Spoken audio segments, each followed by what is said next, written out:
Buenas tardes a todas y a todos.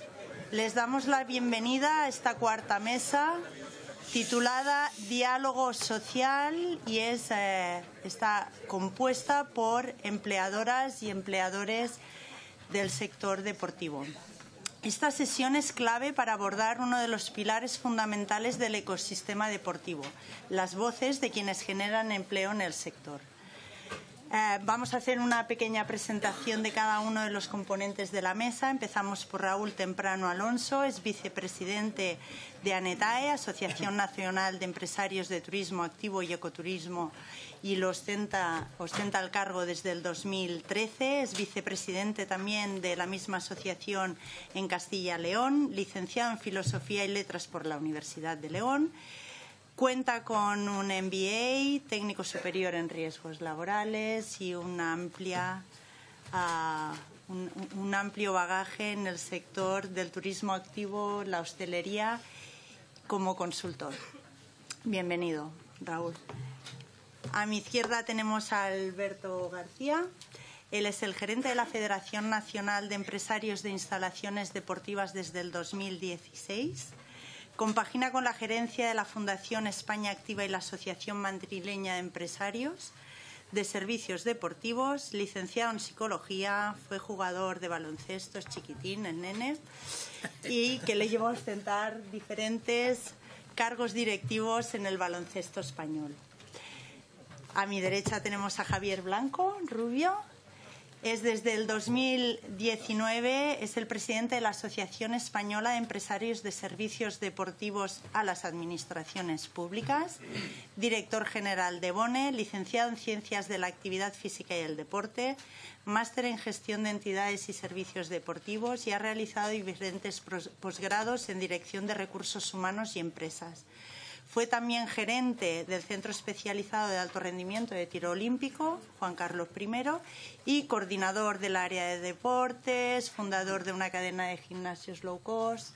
Bueno, un placer tenerte aquí también con nosotros. Seguimos con Fabián Quesada Gómez. Es el director gerente de la Asociación de Deporte Español desde el 2015.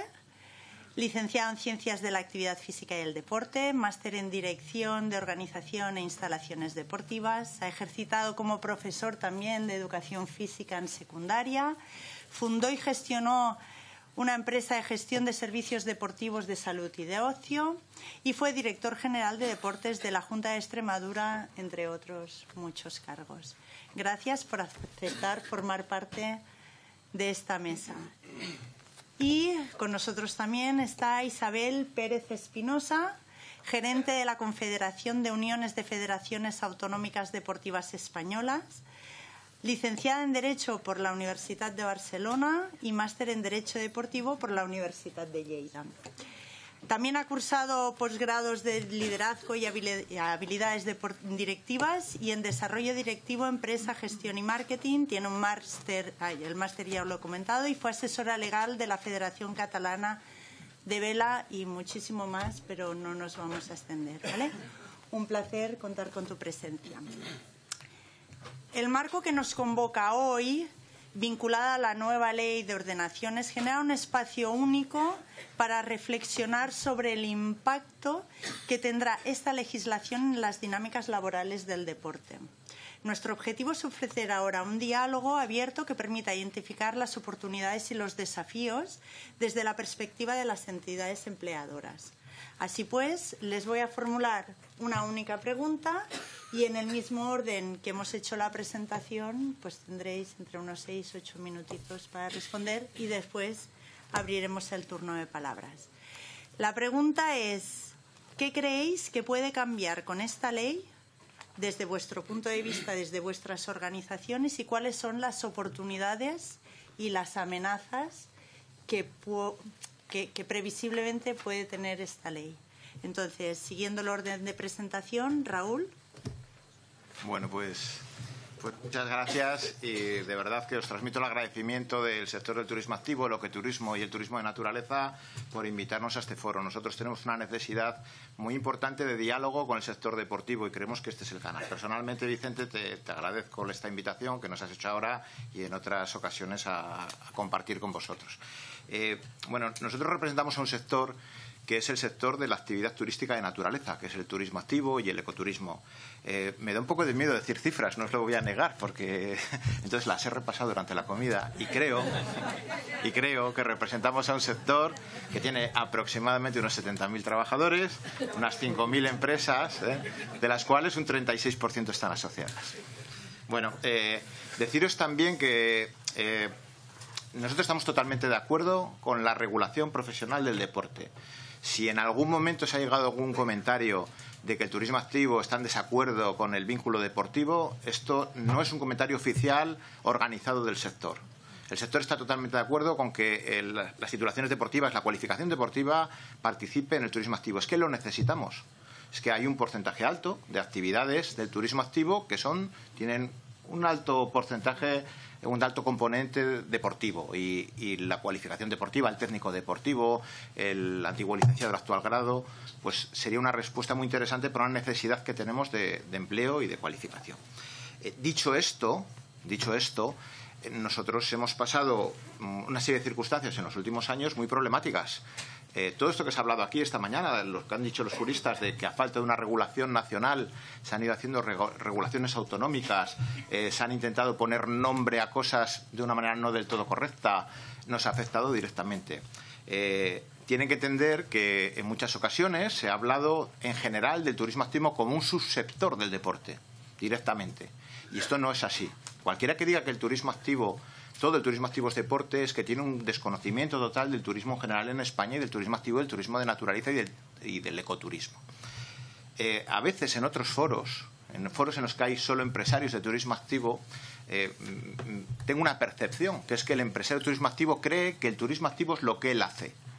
El empresario de turismo activo cree que el turismo activo es el piragüismo porque él hace piragüismo. Cree que es la escalada porque él hace escalada. Cree que es los barcos porque él tiene una empresa de avistamiento cetáceos. Pero el turismo activo es muy amplio. Es que estamos hablando de actividades de aeroestación, de actividades de conocimiento de la naturaleza, de actividades con vehículos a motor y de muchas actividades deportivas. De barranquismo, por ejemplo, de espeleología, de muchas actividades deportivas. Pero este es un problema que todos tenemos. Quizás no conocemos lo que es el sector del deporte y del turismo activo, que no es lo mismo. No es lo mismo. Ahora mismo la oferta de turismo activo en España está compuesta por unas 48 actividades, de las cuales directamente relacionadas con la actividad deportiva hay entre un 10 y un 18% dependiendo de la comunidad. Hay comunidades muy deportivas, por tradición, como puede ser Aragón, con un alto componente de montaña, de alpinismo, de barranquismo, que llega hasta un 18%. Pero hay otras comunidades, como puede ser, por ejemplo, Canarias, que tiene un alto componente menos deportivo y más de educación ambiental, de interpretación del entorno, donde solo llega a un 8%. Estos son datos que nosotros mismos, como sector, no conocíamos, que hemos conocido en los últimos 4 años porque nos hemos empeñado en intentar hacer un estudio, a conocer las comunidades, a preguntar al empresario, a preguntar a los trabajadores. Y es algo quizás un poco sorprendente.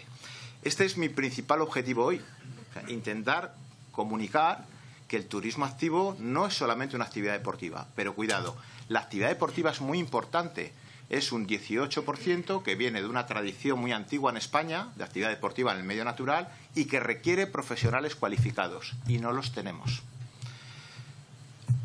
Se nos hizo una propuesta en la cual hace años se hablaba de que la ley del deporte autonómica iba a generar una serie de formaciones en cada comunidad autónoma, una serie de procesos de acreditación de las competencias por la vía de la educación no formal y de la experiencia, que se generarían comisiones, que se habilitaría a mucha gente para trabajar. Y esto no está pasando. Estamos teniendo auténticas barreras en algunas comunidades donde solamente, por ejemplo, no sé, hablaros de Valencia, una comunidad con 700 empresas, 5.000 trabajadores, hay 4 comisiones, o sea, 4 líneas de comisiones en actividad deportiva para titular. Esto es imposible. La tasa de reposición en Valencia es de 2.300 empleados en los próximos 4 años. Estas son cosas que hemos medido. O sea, no se puede generar ese volumen de cualificación con la estructura que tenemos ahora. ¿Qué es lo que nosotros queremos o cuál es la oportunidad que vemos ahora mismo en esta normativa? Bueno, yo creo que esta regularización o esta coordinación, o como lo queramos llamar, esta mañana le hemos puesto varios nombres, es para nosotros una oportunidad. Yo estoy rogando desde el principio, tanto a Vicente como a todo el colegio, por favor, apoyarnos, echarnos una mano. ¿Por qué? Pues porque esta discordancia que hay entre todas las comunidades autónomas, este lío que hay, donde muchas veces ha dicho el turismo activo es deporte, entonces para trabajar en turismo activo hay que tener una titulación deportiva, pero no hay titulaciones deportivas vinculadas a muchas cosas del turismo activo. ¿Dónde encuentro yo un técnico deportivo en paintball? O en parques de cuerdas. Hay que entender que el turismo activo es esto, ¿no? O en avistamiento de aves. No hay esto. Entonces, la Administración, sabéis que no tiene este tipo de registro más dinámico que podemos tener aquí en un foro de este tipo, y directamente tenemos un bloqueo. Así como las comunidades autónomas han regulado y hay una ley, luego esa ley no está ordenada. Por debajo de esas leyes tiene que haber una serie de instrucciones, de órdenes, de reglamentos más concretos que determinen una serie de cosas. Hoy he oído aquí a diferentes comunidades autónomas, a diferentes representantes políticos que hablan de que sí, que está regulado. Pero la realidad es que luego el reglamento que determina, por ejemplo, cuáles son las actividades que se consideran de riesgo, no de riesgo, o de naturaleza o no de naturaleza, que requiere una titulación, no está escrito y no está regulado. ¿Y saben por qué? Porque no se puede regular. ¿Quién de ustedes que está aquí va a determinar cuál es el riesgo en una actividad? ¿Quién me va a decir a mí aquí, con qué datos, que una actividad de senderismo tiene más riesgo que una actividad, por ejemplo, otro tipo de actividad física? Hablando, como estamos hablando, en un foro empírico, con profesionales, necesitaríamos datos, necesitaríamos una evaluación de riesgos, necesitaríamos una serie de documentación sobre los riesgos, los accidentes, lo que ha pasado. Y ese dato, por desgracia, lo estamos consiguiendo en los últimos años, pero no lo tenemos. Entonces es muy difícil determinar, bajar al suelo, lo que son las normativas o las normativas que hay en las diferentes comunidades autónomas. Concluir, totalmente de acuerdo con que exista una regulación de la profesión deportiva. La necesitamos para ese 18%, que es un vínculo muy importante y muy significativo en el turismo activo. Totalmente de acuerdo. Contad con nosotros como socios para esto, pero tenéis que pensar también un poco que no puede ser lo único. Necesitamos también que se abra un poco la ventana a otro tipo de formaciones, de cualificaciones que puede estar en el sector deportivo o no en el sector deportivo, y que tiene que ser turismo en su competencia constitucional el que determine cuáles son exactamente esos complementos que requiere un titular deportivo o una persona que no hace una actividad deportiva para ejercer. Y muchas gracias.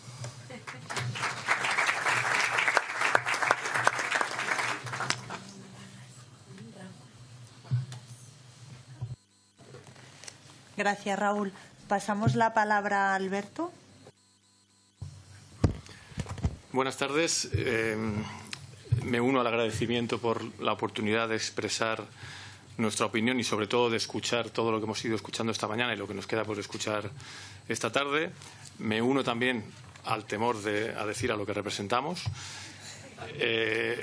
Somos la Federación Nacional de Empresarios de Instalaciones Deportivas. Y por resumir así en una palabra, representamos a los servicios deportivos que se prestan a personas físicas, que es un poco el deporte social, o llamémoslo fitness para entendernos.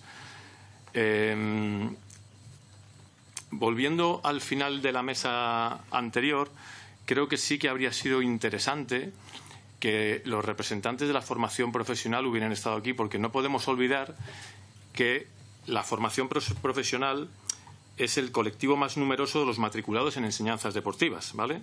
El dato, según el Consejo Superior de Deportes, es del 56, algo, ¿vale? Siendo el del 26% el de los grados. ¿Con esto qué quiero decir? Que es un colectivo que se va a ver afectado por esta ley sin ninguna duda, que casi con toda seguridad se va a ver perjudicado por esta ley, no beneficiado, porque esta ley a quien va a favorecer es un poco a los grados, ¿no? Bueno, sí, vamos a dejar luego el debate, pero entiendo que sí, porque actualmente esos grados superiores pueden ejercer profesiones que no podrán hacerlo cuando salga esta ley. Lo vemos con las comunidades autónomas. Actualmente hay profesiones que se pueden ejercer en Barcelona con una titulación, y con esa misma titulación no se puede ejercer lo mismo en Madrid.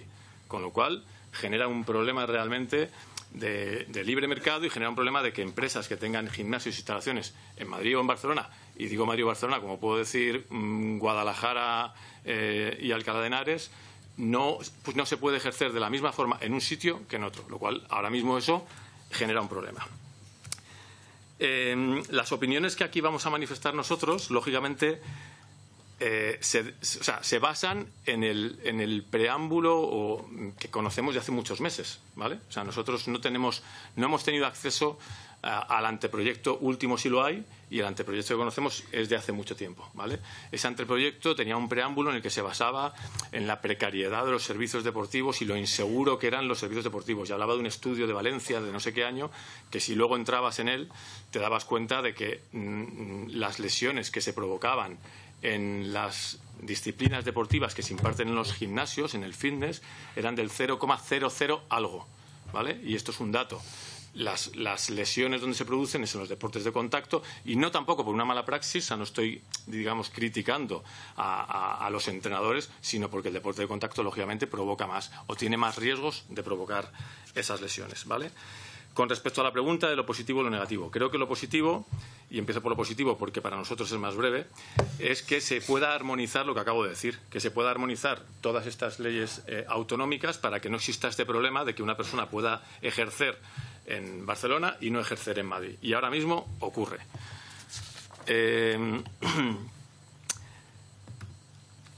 También entendemos una cuestión que se ha dicho aquí mucho.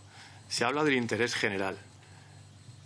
Realmente no vemos nosotros que haya una alarma social y un interés general. Nosotros prestamos servicio a casi 6 millones de personas, ¿vale? Que si calculamos que vienen 3 veces por semana, al año estamos prestando prácticamente 1.000 millones de usos de instalaciones deportivas, ¿vale? No nos consta, prácticamente tiende a cero, ninguna reclamación, no nos consta ninguna lesión, ninguna denuncia a nuestros asociados, ¿vale? Ninguna de 1.000 millones de usos. Si tuviéramos un problema de salud con lo que se ha hecho hasta ahora, el sector no seguiría creciendo como está creciendo, no tendríamos cada vez más asociados, porque nosotros somos los primeros interesados en tener a los mejores profesionales. Y muchas veces, como pasa, los mejores profesionales no son licenciados. Yo no sabía que tenía tanta información mía. Soy licenciado en psicología con un máster en psicología deportiva. No me considero un psicólogo. ¿Y yo podría ejercer como psicólogo? Pues sí, si me colegio podría ejercer porque tengo un título. Y no me considero para nada un psicólogo, con lo cual un título no te acredita para poder dar un buen servicio, ¿vale? Entonces, entiendo que esto sí que puede perjudicar a una gran parte, a la mayoría ahora mismo, que son los grados superiores, ¿vale? Dicho todo esto, nosotros no estamos en contra de una ordenación, al revés. Siempre hemos defendido que haya una ordenación, pero que se respeten todas las vías de acceso al deporte. No que se restrinja, como nos hemos encontrado en alguna comunidad autónoma. Vosotros sabéis que en el 2016 se aprueba una ley en Madrid, hasta el 2024, 8 años más tarde, no se publica el reglamento, y ese reglamento ahora mismo está colapsando el mercado.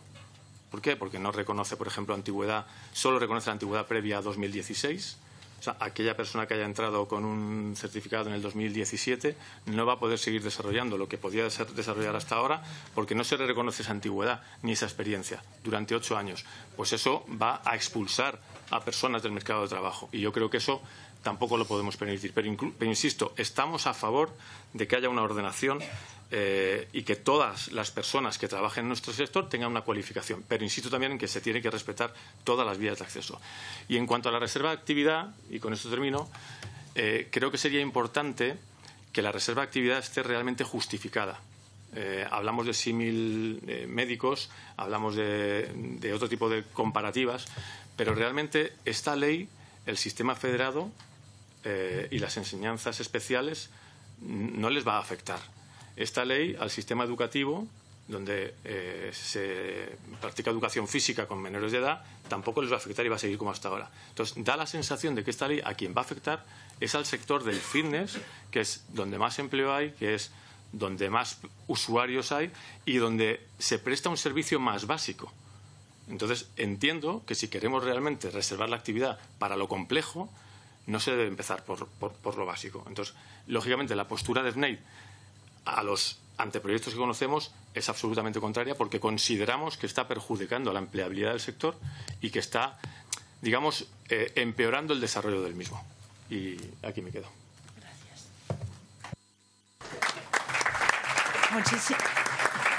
Muchísimas gracias, Alberto. Javier, por favor. Pues muchas gracias, Carmina, muchas gracias, Colette, por organizar esta jornada, que yo creo que va en la línea de la respuesta a la pregunta, ¿no?, de qué va a cambiar a ESDAP, que somos la patronal de las empresas que prestamos servicios deportivos a las administraciones, que luego a su vez llegan a los usuarios, al usuario final. Pensamos que esta ley, el mayor cambio que puede hacer es ayudar a que el sector siga evolucionando. Somos un sector joven, somos un sector que no tiene tanto recorrido como otros sectores que aquí se han nombrado, como el sanitario, como la construcción, la abogacía y demás, y tiene que evolucionar. Y esta ley de ordenación de los profesionales del deporte, creemos que el mayor valor que va a aportar a nuestro sector es ayudar en esa evolución, a que seamos un sector que avance y que vaya de alguna forma llegando a donde otros sectores han llegado, y si puede ser pues con un poquito más de celeridad y más rápido. Y esa, sin duda, para nosotros es la mayor oportunidad, atendiendo a la pregunta ¿qué oportunidades? Bueno, pues a darle la oportunidad a nuestro sector a seguir avanzando. ESDAP es una empresa una patronal de empresas que, como decía, trabajan fundamentalmente para la administración. Esto hace que tengamos un encorsetamiento legal muy grande, marcado por los pliegos de condiciones de las licitaciones a través de las cuales contratamos con la Administración, y que suelen contemplar todas aquellas leyes que hemos de tener en cuenta. Y que, salvo excepciones que en nuestra propia patronal nos pesan, pues se cumplen, y se cumplen mucho. Y estamos acostumbrados a cumplir con una ley de igualdad, con un esquema nacional de seguridad, con una ley de prevención de riesgos laborales, y nos encantaría tener que cumplir también con una ley que sea específica en la ordenación de profesionales del deporte, porque es a lo que nos dedicamos. Somos empresas de personas que trabajan con personas, y esas personas tienen que estar jerarquizadas y reguladas por una ley que así lo ordene. Además, es que ya lo hacemos en muchos casos, porque los pliegos de condiciones que antes os nombraba, históricamente, en muchos ayuntamientos ya te marcan qué perfil profesional tienen que tener las personas que vayan a desempeñar distintas actividades. Uno de los primeros pliegos que yo presenté hace más de 20 años en el Ayuntamiento de Granada, en el Centro de Medicina Deportiva, especificaba claramente que para determinadas modalidades tenía que haber un porcentaje de fisioterapeutas, un porcentaje de licenciados, un porcentaje de enfermeros, y dejaba otro porcentaje abierto a otras titulaciones del deporte. Bueno, entonces, esto no es algo ajeno a nuestro sector, y lo conocemos. Y para mí otra gran oportunidad tiene mucho que ver con algo que se ha hablado recurrentemente esta mañana, que es poner en valor el sector. Yo creo que cuando este sector siga avanzando y tenga un reconocimiento, y lo tengan sus profesionales, pues tendremos un mayor reconocimiento por parte de la sociedad. En ese sentido, disiento un poco de lo que comentaba Alberto hace un momento, de que en la parte del fitness, que tan importante es para nuestro sector, sea lo básico. No creo que sea lo básico. Yo creo que en un gimnasio hay personas que necesitan todo tipo de atención, desde la más básica hasta una mucho más avanzada, y yo creo que esto tenemos que saber ponerlo en valor, porque, sinceramente, creo que nuestro sector tiene cosas muy buenas, pero creo que no sabemos venderlas, y tenemos que aprender a venderlas mejor, y esto nos ayudará. Me voy a la parte de amenazas. ¿Qué amenazas ve a ESDAP si no somos capaces de hacer esto? Bueno, hay una que no es una amenaza, y estoy de acuerdo con lo que comentaba Alberto, y lo hemos comentado también en alguna ocasión, y es que yo creo que sería muy bien para este proceso de reflexión que nos invita esta jornada a hacer, que las mismas cosas que el COLEG lleva todos estos años haciendo, y haciendo muy bien, con un test de proporcionalidad, con estudios muy concienzudos, con ver lo que se está haciendo en Europa, con publicaciones maravillosas como la tesis de la doctora Carlota Díez y demás, las tuviéramos también desde la perspectiva de otros profesionales del sector, y tuviéramos estudios de esa misma calidad, de profesionales de la familia de deportes, de FP, de certificados profesionales, de enseñanzas de régimen especial. Sin duda enriquecería este procedimiento, y al final tendríamos un resultado, si cabe, aún mejor. Pero no es ni una oportunidad ni una amenaza, sino una cuestión que suelto ahí en el aire. Nosotros creemos que es una amenaza que no seamos capaces de delimitar bien la reserva de actividad. Estamos de acuerdo con la reserva de actividad, pero tiene que ser una reserva de actividad muy bien delimitada. Cuando yo oigo hablar de poblaciones especiales se me ponen los pelos como escarpias, porque no sé qué son poblaciones especiales. Y según donde lea, puede ser prácticamente el 80% de la población. Entre mayores, mujeres, embarazadas, niños, discapacidad, diversidad funcional, tal. Ostras, a ver qué estamos reservando. Entonces, cuando hemos comentado, porque esto lo hemos comentado mucho con COLEF, hemos sido capaces de llegar a entendimientos. Y sobre el papel es razonablemente fácil delimitar qué es una dirección técnica o qué son personas mayores, frágiles, con una prescripción médica. Pero luego, a la hora de llevarlo a la práctica, tenemos ciertas dudas sobre cómo vamos a ser capaces de llevar esto, sobre todo a municipios pequeños, donde a lo mejor tienen la capacidad de programar un grupo de actividad física para mayores lunes, miércoles y viernes de 10 a 11 con 17 personas, que si los tenemos que dividir en 3 grupos atendiendo a las circunstancias especiales de cada uno de ellos, ostras, a ver cómo lo hacemos, y encima el perfil profesional que atienda a cada uno de esos 3 grupos tiene que ser diferente cuando ya nos cuesta encontrar a uno en determinadas zonas, ojo. Pero luego me tranquilizo porque hemos hecho una cosa que entiendo que todos los que estéis preocupados por esto habréis hecho en algún momento, que es preguntar a esos otros sectores que hemos referido y que llevan mucho más tiempo que nosotros. Hemos hablado con el sector sanitario, hemos hablado con abogados y lo que te dicen es tenemos un problema de intrusismo de narices. No, es que los enfermeros quieren hacer cosas que hacemos nosotros, que somos médicos, o los enfermeros dicen es que los médicos no nos dejan y estamos capacitados. Entonces, ostras, si después de tantos años sigue habiendo esas circunstancias, que me parecen de lo más normal del mundo, bueno, pues tampoco pretendamos hacer hoy aquí la ley perfecta que va a marcar el resto de nuestras vidas. Avancemos, sigamos evolucionando y sigamos haciendo cada vez algo mejor. Siento, a lo mejor alguien puede pensar, es que cutre es este tío que se conforma con algo medio bien hecho. Bueno, a mí me gustan las cosas suficientemente bien hechas y sacarlas al mercado y que el mercado las vaya perfilando. Otra amenaza relacionada con esto, y esta es una reflexión que tenemos en la asociación, porque cuando comenzamos en 2021-2022 este proceso, nos preguntamos, oye, ¿qué porcentaje de graduados tenemos en nuestras empresas? Y el resultado fue sorprendente, porque era de un 8,8% de nuestras plantillas. Nos resultó bajísimo y pensamos, oye, a ver si vamos a reservar una actividad para profesionales que no la quieren. ¿Qué es lo que está pasando? ¿Por qué ese porcentaje es tan bajo? No recuerdo el porcentaje que has dicho hace un momento de las estadísticas y tal, pero el nuestro es incluso inferior. Y claro, intentando buscar una explicación, creo que tenemos un problema económico importantísimo, que tenemos unas tablas salariales que son vergonzantes, estamos por debajo del salario mínimo en las categorías más numerosas de nuestro convenio, y esto hay que hacérselo mirar. Si queremos que los demás pongan en valor nuestro sector, tendremos que empezar por ponerlo nosotros mismos. Tenemos referencias de convenios colectivos provinciales, fundamentalmente en Euskadi y en algunas otras comunidades, con convenios autonómicos, con Galicia y tal, que las tablas salariales son más altas, en algunos casos muchísimo más altas. Y es verdad que este problema se matiza un poco, pero no se soluciona. Nosotros creemos que tenemos, junto al problema económico, un gran problema de temporalidad, de estacionalidad, de parcialidad y de horarios. Es muy difícil trabajar 40 horas a la semana, es muy difícil trabajar 12 meses al año. Bueno, 11 dejaremos que se tomen un mes de vacaciones por lo menos, lo queremos tomar todos. Y es muy difícil querer trabajar toda la vida en el horario y en el tiempo de ocio de los demás, que en algún momento de la vida queremos que sea nuestro tiempo de ocio también, y trabajar todas las tardes y los fines de semana en algún momento, y creemos que eso expulsa generalmente a personas que además han dedicado muchos años de su vida a formarse y en algunas ocasiones hasta mucho dinero también. Y por último, y en esto estoy totalmente de acuerdo con la posición de FENEID, a veces tenemos la sensación de que esta no es la ley estatal de ordenación de los profesionales del deporte, sino del fitness. Nos parece que se habla solo muchas veces, o sea, entendemos que un criterio fundamental para la reserva de actividad es la salud, pero no estamos de acuerdo en que lo único que asociemos a la salud o lo que asociemos mayoritariamente a la salud sea el fitness. Para mí cualquier representación de la disciplina deportiva es salud, está asociada a la salud. Y a mí me parece que la figura del director técnico no tiene que estar solo en los centros deportivos, sino que tiene que estar en los clubes deportivos, tiene que estar en las federaciones. Muchas gracias.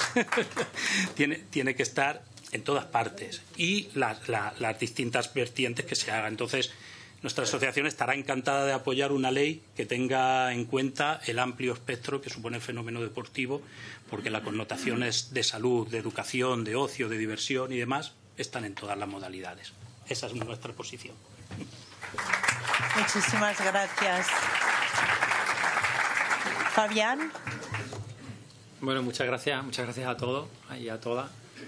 Agradecer la invitación, que evidentemente una asociación como ADES recoge el guante siempre del colegio y de cualquier otra entidad que quiere colaborar con el deporte y con la organización de las actividades, y siempre lo hacemos desde una forma para nada, vamos a decir, belicosa, ¿no? O sea, siempre se está dirigiendo la política que está llevando ADES desde el punto de vista de buscar el consenso, de buscar la participación, de favorecer el diálogo y sobre todo viendo esa parte de compromiso y de corresponsabilidad de cada una de las partes. Entendemos absolutamente que haya entidades y entes y personas y instituciones que prioricen determinados desarrollos normativos y desarrollos que en un momento dado, pues nosotros pues hemos visto que no estaban tan en el día a día de nuestras necesidades, ¿no? No hablo de las necesidades del deporte en general, simplemente de las nuestras, del sector federativo, y que realmente, bueno, pues también somos de la opinión de que ante una ley del deporte nueva hay que desarrollar determinados reglamentos, primero decretos y todo lo que comporta el generar una atención que no se nos diluya, ¿no? Sí es cierto que la ley está escrita, hay una parte que indica que habrá una reserva de actividad, o sea, para determinadas personas que tenemos una titulación, y eso es importante, ¿no? Es importante. Lo bueno que trae eso es que, ya lo ha dicho antes Borja, que se genera un escenario incierto. O sea, un escenario incierto siempre es bueno. Yo no lo veo como una parte negativa. Si queremos progresar, tenemos que generar escenarios que sean disruptivos.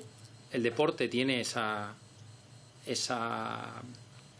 historia breve de desarrollo, y bueno, pues se ha conseguido, está en la ley, y vamos a ver cómo eso influye positivamente para todas las partes. Sí que es cierto que el ámbito federativo puede verse a priori un poquito amenazado por esa parte de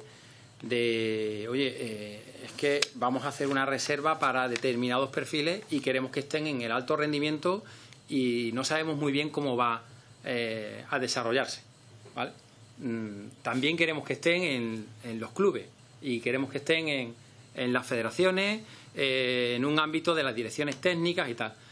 Hoy por hoy muchas de la gente están ocupando un desarrollo profesional que es altamente cualificado, está altamente especializado y que además responden con unos niveles de éxito hasta hoy, por lo menos hasta hoy, suficiente con lo que se está desarrollando.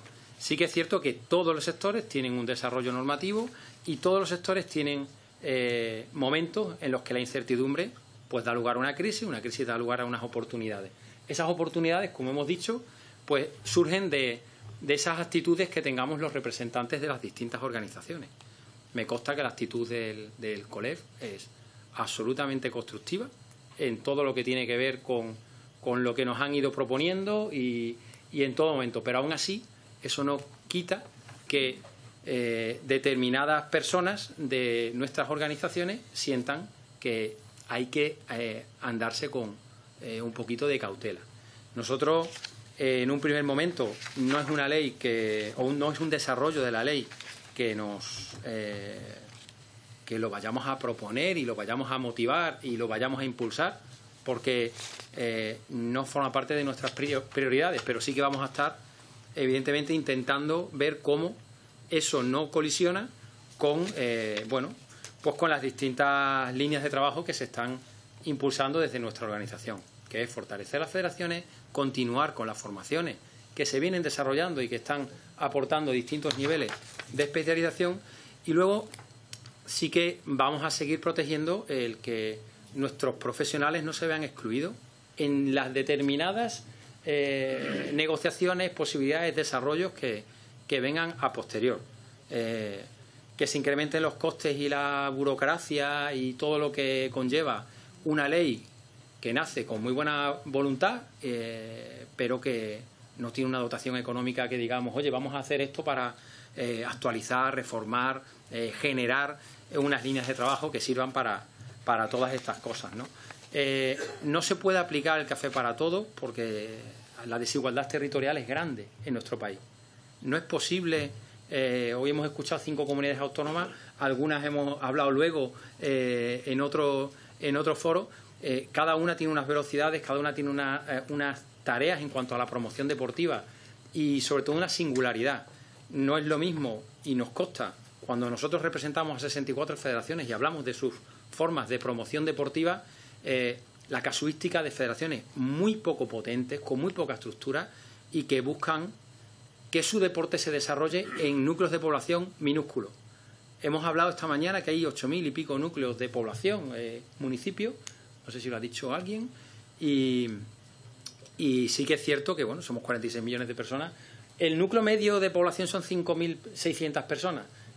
Si tenemos que tener una persona, uno podemos tener que sea responsable de las escuelas, pero si tenemos que encargarnos de la promoción deportiva de cada deporte, es bastante complicado que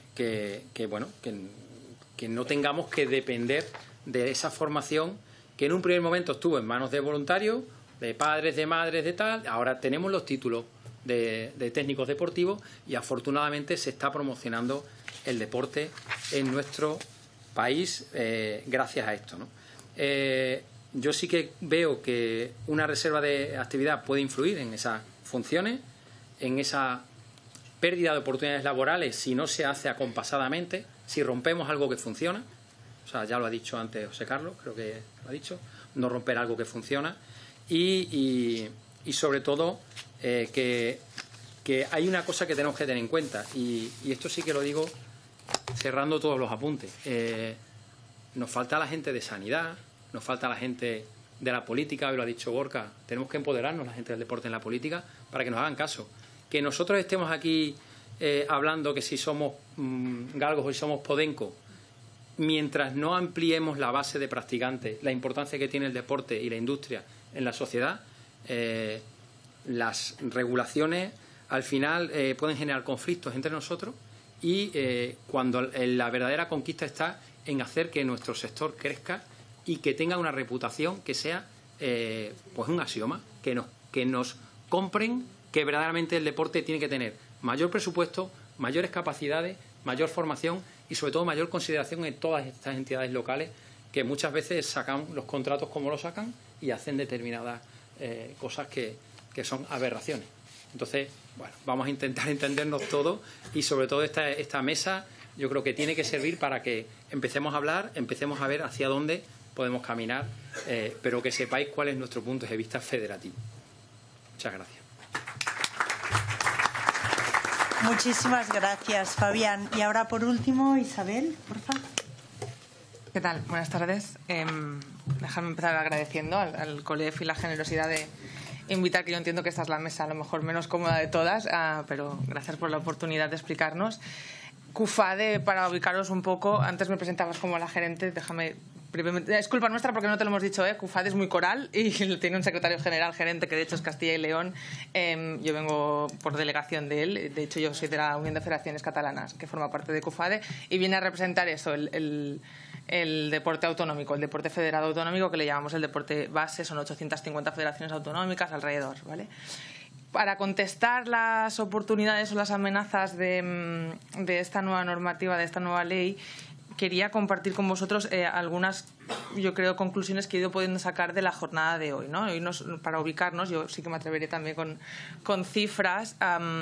He tenido la sensación, en principio positiva, desde el ámbito federativo, de que el sector federativo ya estaba como decidido, ¿no? Esto no va a ir con ellos y eso es casi una oportunidad para nosotros porque hemos vivido experiencias donde nos afectaba mucho. De hecho, últimamente cada vez que saca una ley nos afecta y siempre para mal, así que partir de la base de que esta nueva normativa al sector federativo lo tiene en cuenta como algo que ya funciona y que no se va a estropear, como hemos dicho en diferentes ocasiones, para nosotros pues es una oportunidad y una novedad que me llevo de esta jornada. Me ha parecido entender que el sector federativo se quedaba al margen por la poca importancia que hoy en día tiene en la práctica deportiva, o porque es algo que ha ido evolucionando a menos, o que ya no es el 20% de la práctica habitual de todo el mundo. Sí que es cierto que la generalidad practica deporte pues de forma no organizada, pero es igualmente cierto que, y estos son datos del Anuario de Estadística Deportiva del Consejo Superior de Deportes, que las empresas que se dedican a la organización de actividad deportiva en España son 32.640, de las cuales 13.302 no tienen empleados. Y los clubes deportivos en España son 77.128, que comprenderéis que todos tienen quien más y quien menos organiza la competición en la actividad deportiva. Quiere decir que en el lado del empleador, seguramente por eso estamos aquí, creo que el sector deportivo sí que tiene cierta trascendencia y es importante pues eso, que el avance de esta normativa no perjudique o no interfiera en algo que creemos que funciona, y funciona al compás de todas las normativas autonómicas que se han ido desarrollando con más necesidad de tiempo o menos necesidad de tiempo, pero que se ha puesto en un momento en el que creo que funcionan. Dicho esto, también apuntaba alguien antes que la práctica en España a lo mejor era menor que en la media europea, justamente por esta falta de reconocimiento. Yo he estado comprobando, seguramente estábamos hablando de diferentes datos, pero la práctica deportiva en España, al menos el 47,7% de españoles una vez a la semana practican deporte, y la media europea es de 38%, o sea que estamos 10 puntos por encima de la media europea en esa misma franja de práctica de actividad. Quiero decir, de nuevo, creo que es algo que funciona en el sector deportivo seguramente. Y es algo que se ha dicho ya también antes, 10 de 17 comunidades autónomas tienen ya una normativa. Entonces, en referencia a esto, ¿cuál es ¿qué pretendemos arreglar? ¿No? Esto es algo que a lo mejor más de la parte jurista o técnica deberían preguntarse, qué queremos arreglar o poner en valor con esta normativa. Y me ha parecido ir entendiendo de la jornada de hoy que lo que se encuentra necesario y que no se ha podido solventar porque básicamente compete al Estado es la reserva de una profesión, ¿no? El cierre de profesión, que se llama cuando está solo limitada a una profesión de titulación superior, en este caso la universitaria. Y hasta ahí parece fácil. Han explicado 3 términos del cierre de esta profesión, ¿no? La pedagogía o la formación, la preparación física en el ámbito del rendimiento de la salud y la dirección deportiva.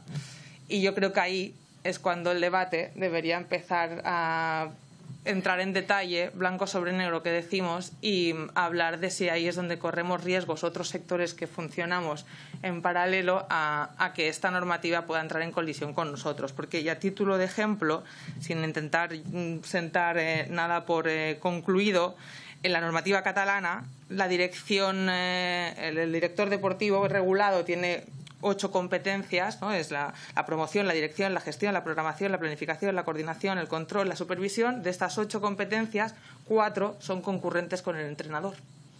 Y si esto pasa en una normativa de ordenación de profesiones de ámbito autonómico, cuando nos pongamos a hacer la reserva de la titulación superior, yo creo que es algo que no nos podemos permitir, porque entonces empieza a colisionar o a perjudicar el resto de sectores, que yo creo que un poco los compañeros de la mesa es lo que también apuntaban, incluso alguna intervención antes. Así que es una oportunidad, desde luego, poner siempre en valor a un profesional del sector como el deporte, pues porque somos un sector joven en el que cada vez nos reivindicamos más, y una oportunidad de explicarnos al resto de la ciudadanía es siempre un mensaje positivo. Ya todo, creo que uno es consciente de la importancia del deporte y esto siempre suma, ¿no? Antes lo decía el secretario general de Cataluña, estar en la mesa de los mayores, esto siempre nos ayuda. La amenaza es no destruir lo que nos ha costado seguramente en diferentes ámbitos que funcione y que está funcionando, y en buenos criterios de control, de exigencia y de coordinación entre todos los sectores. No he respondido nada, ya me sabe mal, pero quería compartir con vosotros las opiniones. Muchísimas gracias. Ahora sí abrimos el turno de palabras.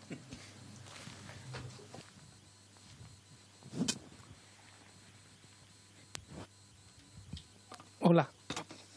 Buenas tardes. Soy José Antonio González, soy el decano de la Facultad de Ciencias del Deporte de la Universidad Pablo David de Sevilla. Voy a intentar poner 3 ejemplos, son un poco caricaturizados, ¿vale? Y solo lo pongo sobre la mesa. Hace muchos años las muelas las sacaban los barberos, ¿vale? Los sacamuelas eran los barberos. Nadie hoy discute que tu hijo lo llevas a un odontólogo. En el quirófano de un hospital hay un anestesista, 2 cirujanos, un principal, un ayudante, un enfermero, un auxiliar de clínica. A nadie de nosotros se nos ocurriría pensar que el auxiliar de clínica que decide dónde hay que cortar. ¿Qué viene que cortar? Pues en el mundo del deporte federativo lo decide el auxiliar de clínica. Para ser preparador físico hay que ser licenciado o graduado en ciencia del deporte, pero la decisión la toma el técnico. En el pico de la pirámide está el técnico, pero como siempre se viene haciendo así, lo vamos a dejar. Como siempre sacaban las muelas los barberos, ¿por qué vamos a ir a un odontólogo? Es que están ustedes diciendo eso. Y el último ejemplo. Claro, que sigan sacando muelas los barberos, ¿no? Lleven usted a su hijo al barbero a que le saque la muela. Bueno, y luego, si yo quiero montar una clínica de ginecología mañana, privada, con mi dinero me toca la lotería y quiero montar una clínica de ginecología, tengo que contratar a un ginecólogo. Sin embargo, si quiero montar un gimnasio, en mi pueblo, yo soy de un pueblo de Jaén, de la Sierra Morena, y el Dioni es de mi edad, tengo 54 años, venía conmigo a la escuela. Él es cabrero, no se le muere ni una cabra. Lo llaman de todas las fincas de Sierra Morena, lo llaman para atender los partos de las vacas. Es el mejor partero. Pero si yo pongo un gimnasio, si yo pongo una clínica de ginecología, no puedo contratar al Dioni. Pero si lo pongo en un gimnasio, yo lo puedo contratar a él, de jefe de gimnasio. No, creo, no, que es así. No, si no me corrigen, pues esa es la situación. Actualmente la ley no me impediría contratar al Dioni para llevar una clase. Bueno, pues eso. Bueno, con que ocurra en una. Ya, no, como hay más manos, no me quiero extender. No, pero una respuesta, porque...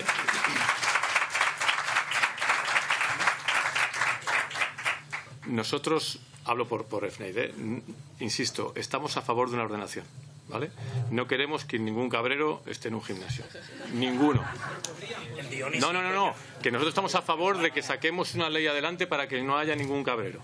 Pero, si tú tienes un grado superior y te vas a la página web del Ministerio, no hablo de cabreros, hablo del Ministerio de Educación, Formación Profesional y Deportes, y te dice que al finalizar tus estudios de grado superior puedes trabajar, te lo dice el Ministerio, insisto, puedes trabajar como entrenador, entre otras muchas cosas, entrenador o entrenadora personal, como instructor o instructora de las actividades de acondicionamiento físico para colectivos especiales, además de, por supuesto, salas de entrenamiento polivalente, grupos con soporte musical, instructor de grupos de hidrocinesia y cuidado corporal, etcétera. Entonces, nosotros lo que decimos es que la reserva de actividad no se puede centrar exclusivamente en los grados. Eso es lo único que estamos diciendo. Estamos diciendo que se respeten todas las vías de acceso. Punto. No queremos cabreros, ni carniceros, como se nos ha dicho. No queremos nada de eso. Queremos que todos tengan una titulación, pero que se respeten todas las vías de acceso. Queremos certificados de profesionalidad, queremos grados superiores y queremos, por supuesto, licenciados.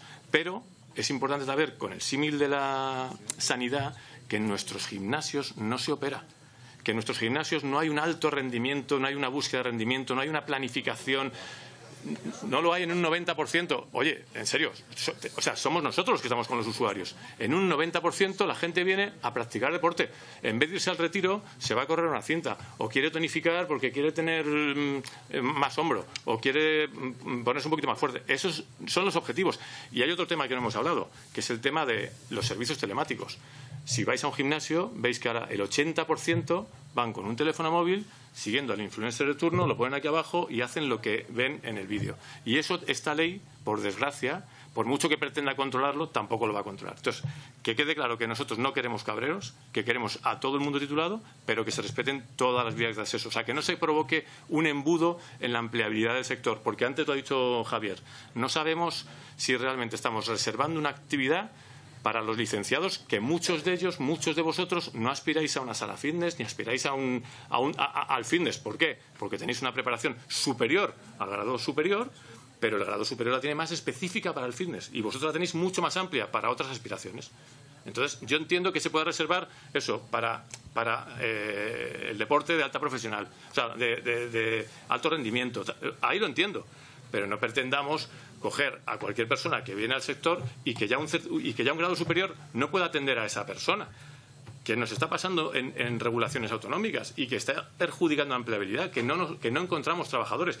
Y más allá del salario, ahora mismo el convenio es el convenio, el que sea. Y todos estamos de acuerdo que es un convenio bajo, pero no se puede incrementar, digamos, porque seas un título. O sea, si yo soy conductor de metro, con todos los respetos, aunque sea médico, cobraré como un conductor de metro. Entonces, no pensemos que porque venga un licenciado se va a subir el salario. El salario subirá a través del convenio colectivo con la negociación colectiva. Pero no queremos cabreros. Es que es importante que queremos todo el mundo titulado, pero que se respeten todas las vías de acceso. Déjame, perdona, una aclaración, que ya sabía yo que la federativa al final iba a entrar en el debate y las federaciones no hacen cabreros tampoco. Ni barberos.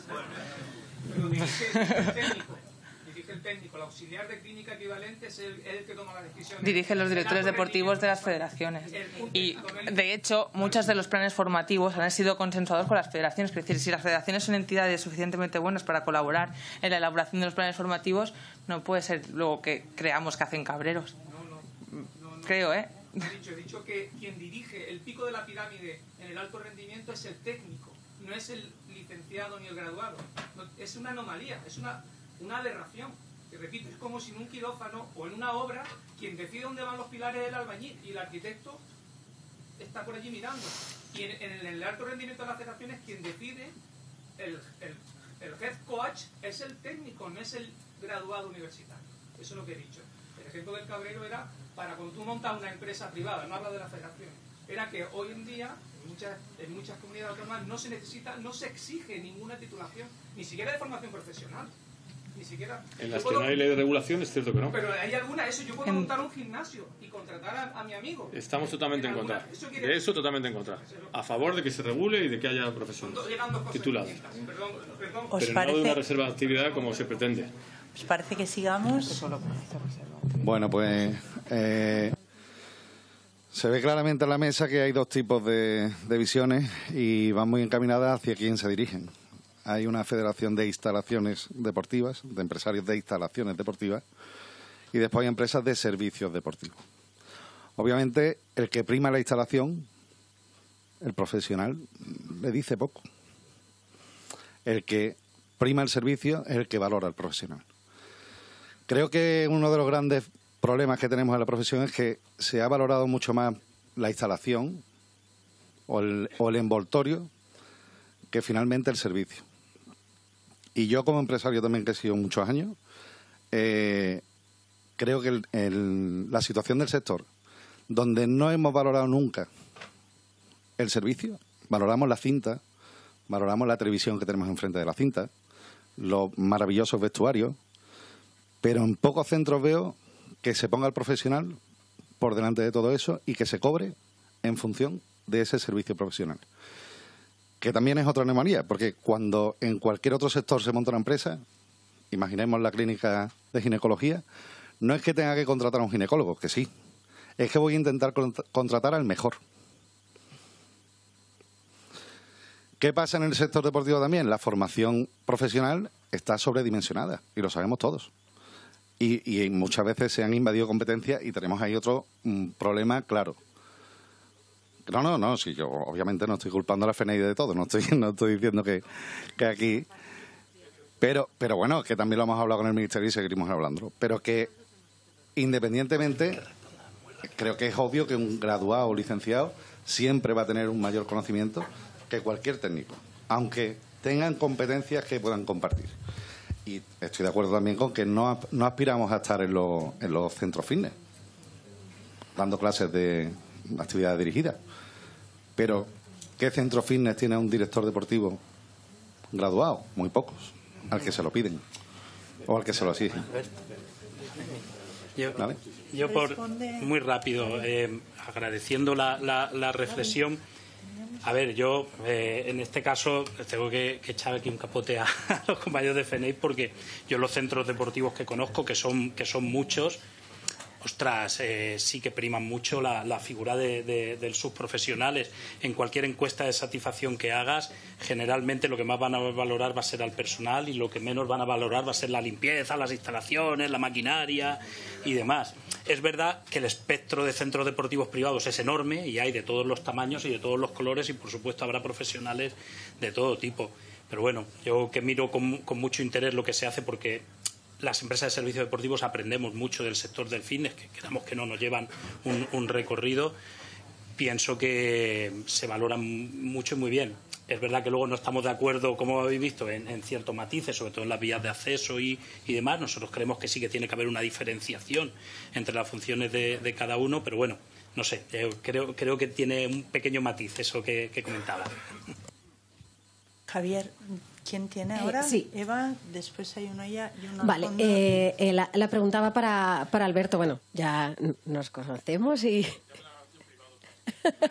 A ver, ¿qué es para vosotros? Porque yo creo que aquí todo radica en definir cuáles son las actividades profesionales, delimitarlas y que se asocien con un perfil profesional, que ahí estamos todos de acuerdo. Pero creo que no estáis de acuerdo con esa reserva de actividad del educador físico deportivo, porque a lo mejor no estamos entendiendo qué es para vosotros la preparación física o qué es para vosotros el entrenamiento personal.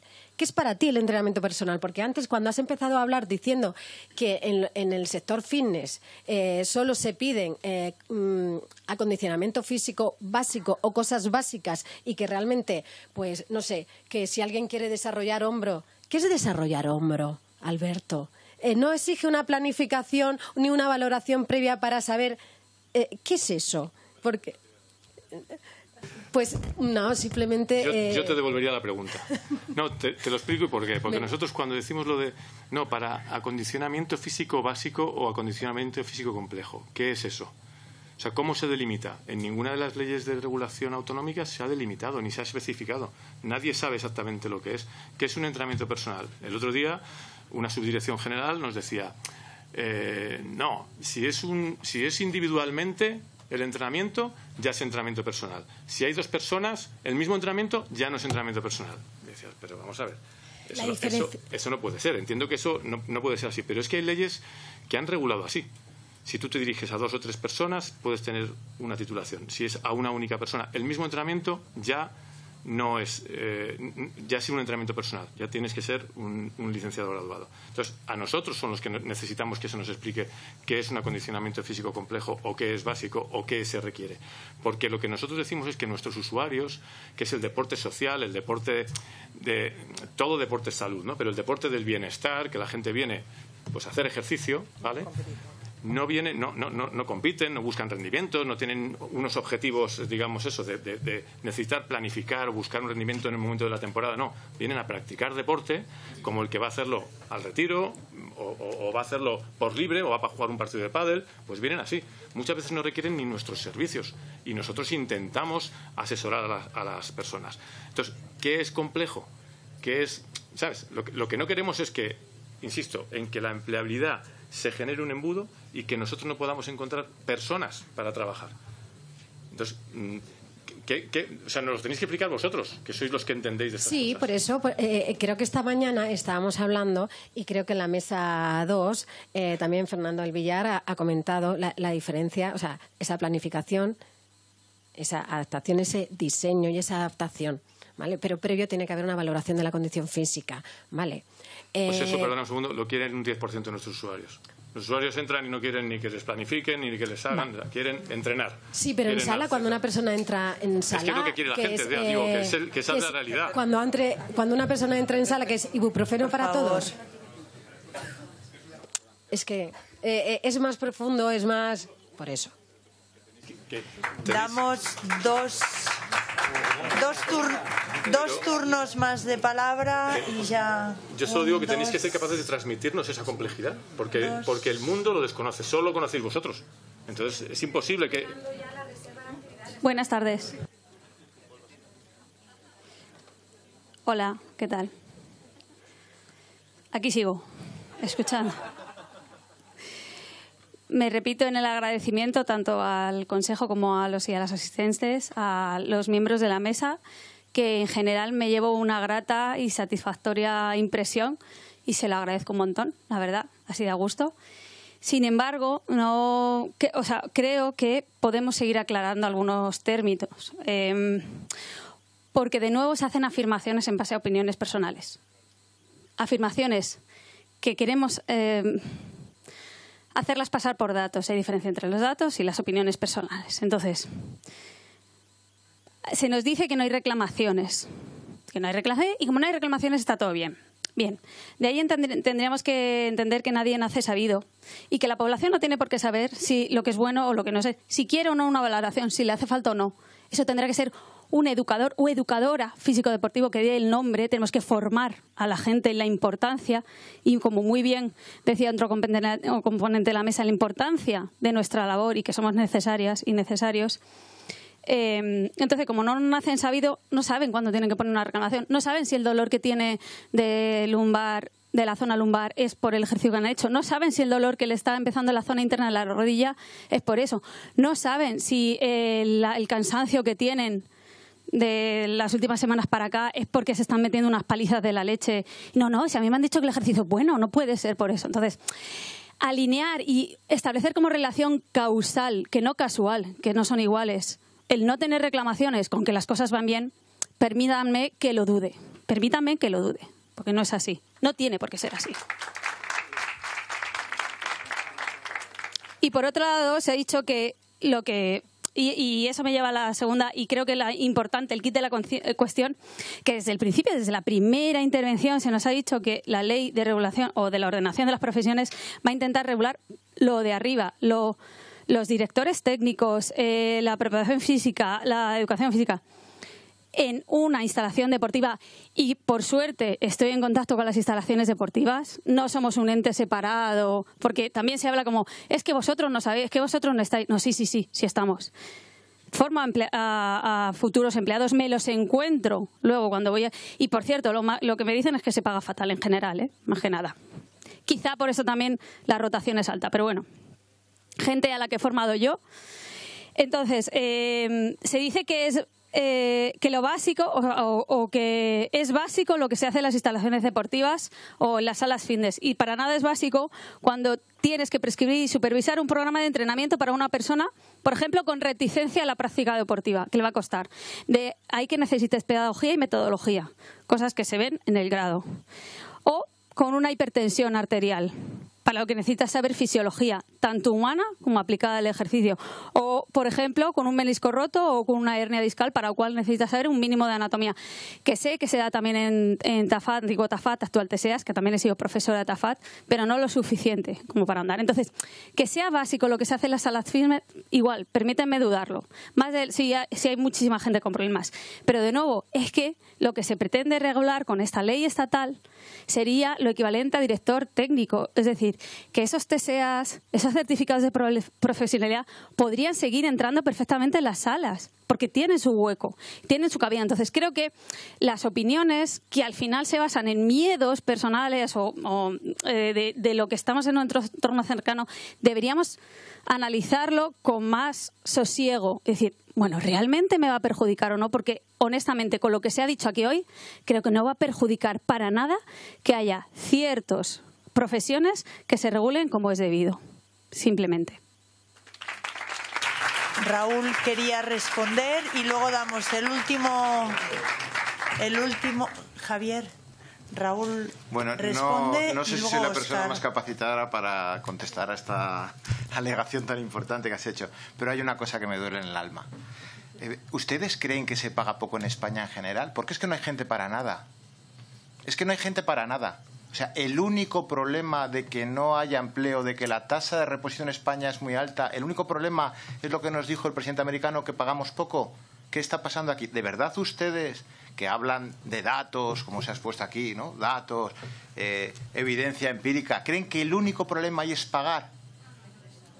¿De verdad? ¿Creen que el único problema que hay aquí por el que no se consiguen trabajadores y no hay empleo es porque los empresarios pagamos poco y nos estamos haciendo millonarios. Vamos a entrar en esta película española de que hay dos tipos de empresario, el autónomo y ya luego si tienes un empleador eres un explotador. Señores, pensemos un poco que muchos de ustedes serán autónomos o querrán ser autónomos o sus alumnos querrán ser emprendedores y autónomos y tendrán que tener un trabajador. El problema que hay en España no es solo de pagar, que también, que puede haber gente que pague poco, pero no es un problema solo de pagar, es un problema de esfuerzo. El mayor problema que tenemos nosotros en turismo activo, muy por encima del convenio, es que la gente no quiere trabajar en fin de semana, ni en verano, ni por las tardes, igual que ustedes no quieren. Esta es la realidad. Pero mire, pero por eso dice el salario mínimo, pero es que hay gente que paga el salario mínimo, pero es que hay gente que no.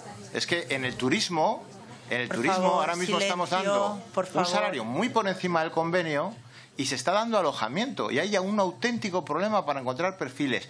No por la titulación, es que esto es una realidad social. Mientras estemos pegándonos entre nosotros tiros, el empresario que es malo, nosotros que tal, no llegamos a ninguna conclusión. Es que vamos a vencer un poco estas películas, estas opiniones personales, que esto sí que es una opinión personal, ¿no? Se paga poco, es una generalidad, ¿eh? Bueno, pero es que me ha dolido tantísimo que te lo tengo que decir, lo siento. No, pero os lo digo porque yo que últimamente frecuento mesas de empresarios, es muy habitual esta crítica al empresario y no es así. A ver, por favor, creo que entendemos todos los mensajes, en turismo. Tanto de unos como de otros, ¿vale? Y debemos dar paso a la siguiente mesa. Agradeceros vuestra presencia. Ha sido la más caldeadita. Gracias. Por la hora. Y seguimos con la mesa número 5.